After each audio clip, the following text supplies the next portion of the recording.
LGs and fellow G-bangers, it's your mate Musey. This is the Guardians of the Galaxy Ruthless review. If going down one of these 50 times in a row turns you on more than the latest update to God of War Ragnarok, if squeezing through tight places sends you straight to Cloud 9, then Guardians of the Galaxy is the game for you. Guardians of the Galaxy is a linear action-adventure game. It's a story-driven offline game published by Square Enix and developed by Eidos Montreal. Now, before disturbing thoughts fill your mind, this ain't no corrupt as fuck microtransaction-filled adventure, man. It's not trying to cut back on experience points to push you over the edge and make you want to buy in-game XP boosters. It ain't selling in-game cosmetics that put a hole in your wallet bigger than your wife's makeup array of assortments. Babe, don't hate me, I love you.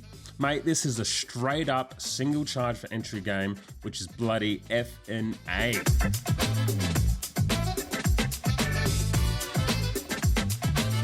Even though I believe the monetization of this game to be right up many people's alley, Guardians on the PS4, however, is plagued with potential deal breakers. After playing through Guardians and going another 8 chapters deep in New Game Plus, I generally believe this isn't worth your money right out of the gates. I'll break down different aspects of the game to support my opinion. Now, don't forget to comment below what you thought of the game if you've already played through it.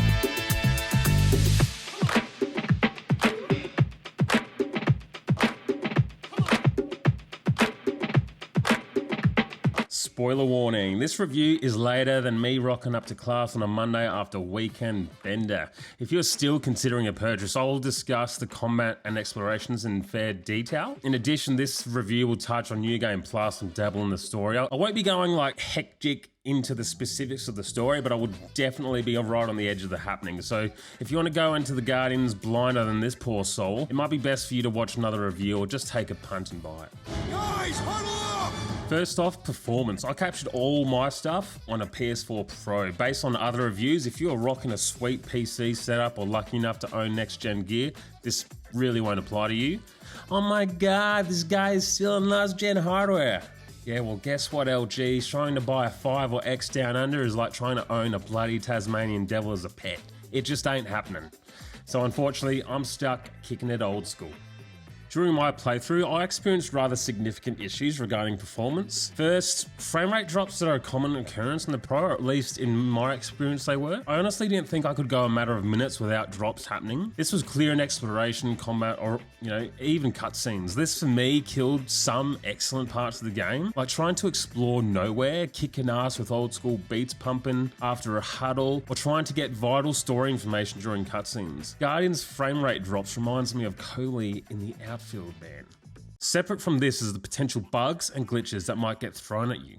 For example, you might be going down yet another slide-tastic section of the game. At any given point, you might hit an invisible wall trying to jump between sections and end up in bloody limbo.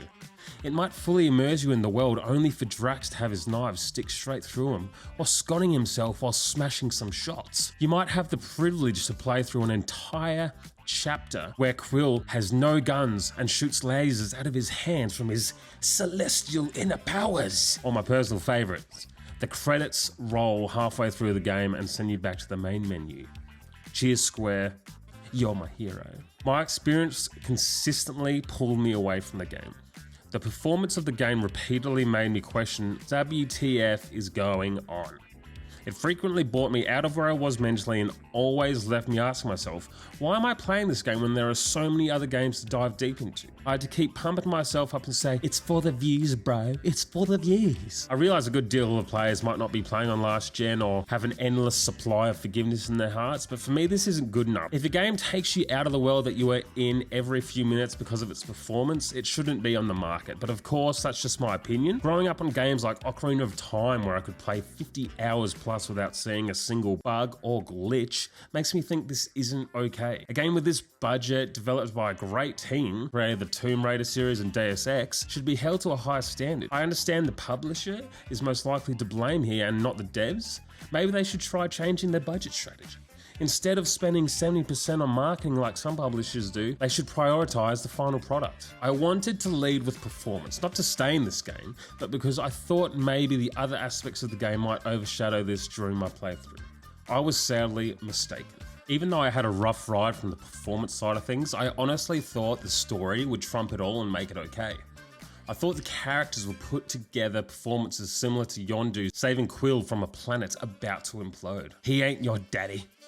Unfortunately for me, it was a somewhat flat experience. It's by no means a terrible story, but in my opinion, the tellers just didn't show its full potential. There were entire scenes that just didn't even need to be there because they added little to the story. Take for instance this scene with this bloke. This scene added almost nothing to the story. It showed some tiny elements to Quill's backstory, but that's it. What was really frustrating about this scene and a few others during the game is they destroyed the flow of the story. I was finally getting past some of the performance issues. My brain was actually getting partially invested in the story. Then the storytellers added a useless scene like this to implement some kind of comedy in the game, which for me flopped harder than hardened and took me out of the experience. What's weird about this is you find this dead character later on if you explore the map, and the characters involved with the scene say nothing about it. Now, a few scenes here and there that flop, big deal, right? Yes, that's right, I know what you're thinking. The more significant issue at hand for me is how they portray the characters throughout the game. Now, I cannot show this properly without potentially destroying the story, but here goes, we'll suss this out. Starting with the villain. The main villain was really weak in my opinion, not in the sense that they didn't have enough power, but the game barely shows them or details their motivations and reasonings for their actions. Amongst the somewhat endless supply of dialogue in this game, all the banter and squabbling between the characters, there is only one line describing the villain's motivations. It shows other parts which I won't go into, but the character themselves, like the actual character, there's something else at hand here and at play, but the actual character and their motivations are told in a single line of dialogue. This creates a terrible villain, one of which I cared little for. What's worse, when it concludes and the villain is shown the truth of his ways, the scene is empty of any kind of emotion, or at least it was for me. There is literally no lead up to this point. No scenes showing his tragic past or anything that makes me care or believe why he is doing what he is doing. There is one line of dialogue, and that's it. Mostly the crew of Guardians of the Galaxy is pretty good. I really enjoyed some of the dialogue Drax had. For me, his character was by far the best. From his dialogue, the performance of the actor playing Drax, and his story. On the other hand, I wasn't a fan of Quill. His character felt like he was in a single tone the entire game. Even in some emotional scenes, it just felt like I was listening to this every time Quill talked. Out of all the Guardians, Quill's backstory and character were fleshed out the most, which, depending on your opinion of Quill, made this a letdown in my experience, as some scenes just didn't hit as hard as they could have. A small side note to some characters, and the writing, was the number of times the writers used alternate words for fucking shit, or the times characters used very earthly sayings, especially relatively recent sayings. Now, maybe I'm looking too much into this, but I was always wondering, how the fuck do these characters know these sayings? How does Quill know people use emojis? The dude hasn't been on Earth for over 2 decades. So after thinking about it, I get Quill could have made up alternate words for, fucking shit, and they learned it from him. But I don't know, I just found it so weird that galactic space travelers were talking and using earthly sayings regarding like emojis and shit. They weren't using their own made up phrases or expressions, like the word for fuck is fluff and the word for shit is scut. I just thought this was a really wasted opportunity to create some really cool character traits through their communication.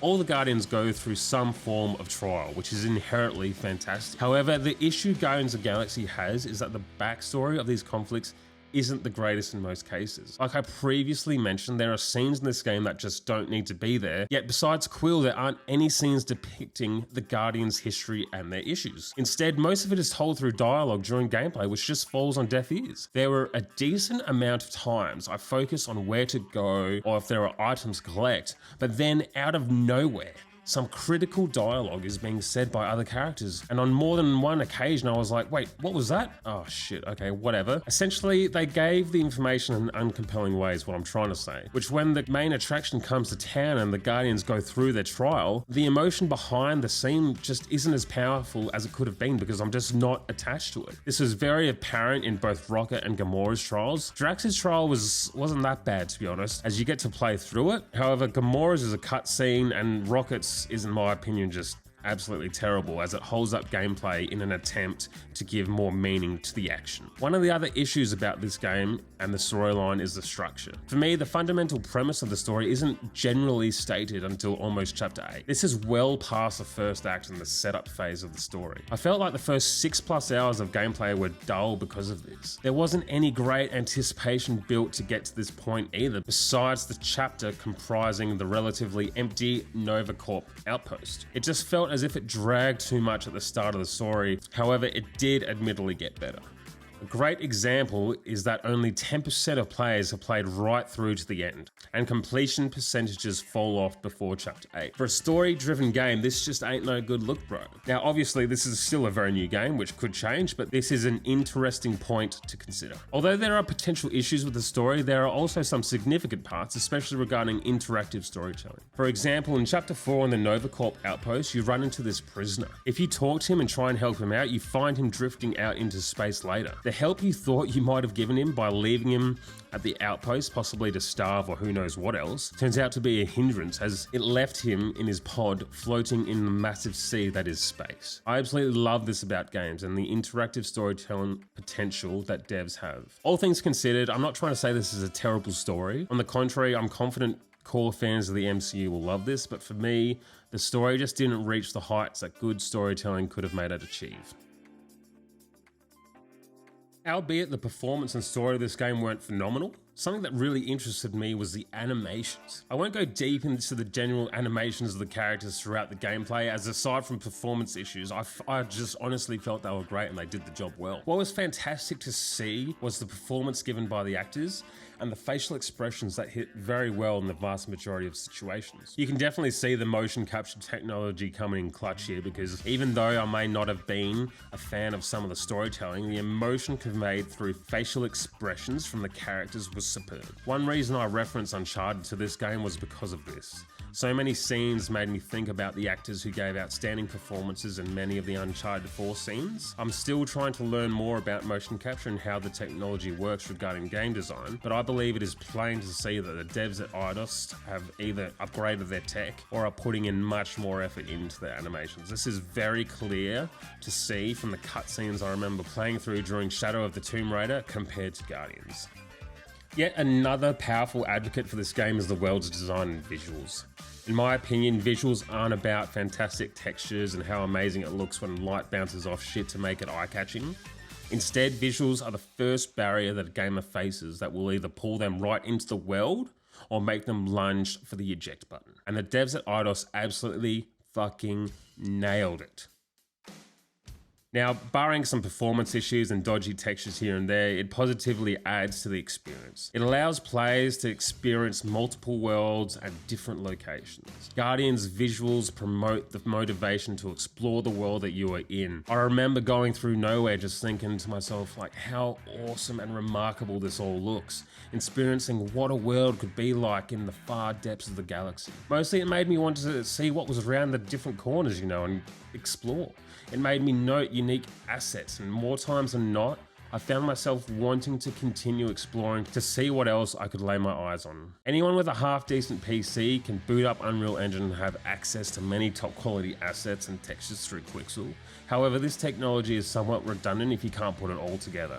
Sure, high pixel assets are significant, but it can instantly teleport me to the world of Hyrule when I crank on Ocarina of Time. This is why I believe the quality of textures, assets, or great lighting in a game to be redundant. You can literally walk into Unreal Engine and create great lighting scenes in a matter of minutes now with Lumen. What you can't do in a matter of minutes is design worlds that most players will feel immersed in or eager to explore, which is exactly what Eidos have done here. I think this could have been an incredible world to explore every square inch of had the performance issues not been present on the Pro. I want to quickly touch on exploration here because I felt it was a weird one in this game. On the one hand, you had these awesome, out of this world, fantastic looking vistas, characters that affected their exploration, and unique elements that promoted motivation to explore. But on the other hand, it becomes strangely unmotivating when you put all these mechanics and other features of the games together. Now, what do I mean by this? Quill has certain upgrades the player can unlock by collecting resources during gameplay. There are also cosmetics littered throughout the world the player can collect to customize the Guardians they see fit. This gives them motivation to explore. Unfortunately, when you really get into it, you find that most of the upgrades are an absolute waste of space, just a waste of your time. And since the combat system has such a vast settings list, the player can customize it to their liking. Now, this leaves the upgrade system devoid of choices surrounding damage, guardian cooldown, or other vital upgrades. Upgrades that actually make a difference is what I'm trying to say. It essentially leaves you with a design that promotes and demotes motivation to explore simultaneously. On top of this, Quill has a scanner mechanic. Now, GMTK references the Batman series scanning mechanic and why it's a bad mechanic in one of his videos. He shows it promotes an easier way of playing by keeping the scanner on and pulling you out of the world you were in. I tried for over an hour to find the right one, but for the life of me, I just couldn't. Now, because Eidos motivates players to find resources or cosmetics, they constantly use, or they potentially can constantly use, the scanner to locate them.